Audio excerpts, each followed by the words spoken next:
এই পাম্পটার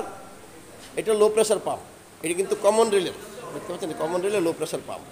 এই low pressure পাম্পের এখানে হচ্ছে বেকুয়াম আছে এখানে একটা, আর এই যে আসল হচ্ছে এইটা, দেখেন ভালো করে খেয়াল করেন, আসল এইটা যখন ফুয়েল আমরা বেশি দিব, এরকম এরকম ফুয়েল যখন দিব তখন এই ফ্লোরটা কী করবে, উপরের দিকে উঠবে না,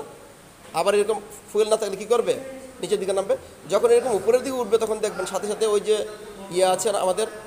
ড্যাশবোর্ডের ভিতরে ফুয়েল প্রেশার, ফুয়েলের গেজ আছে না, ফুয়েল যদি বেশি হয় তাহলে পরে এফের মধ্যে থাকবে, আর তা না হলে কী করবে, এটা এই যে এমের মধ্যে চলে যাবে, অর্থাৎ এমটির মধ্যে চলে যাবে, আর অর্ধেক হলে এই যে এখানে থাকবে। তখন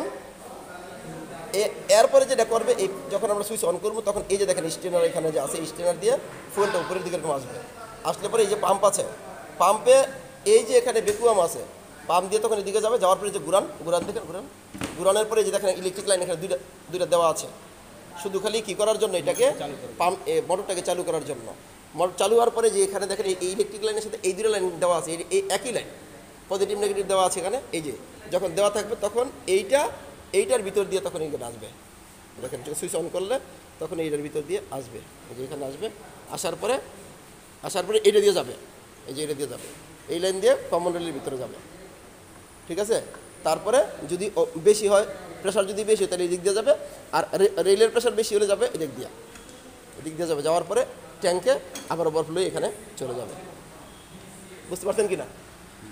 ঠিক আছে, ধন্যবাদ।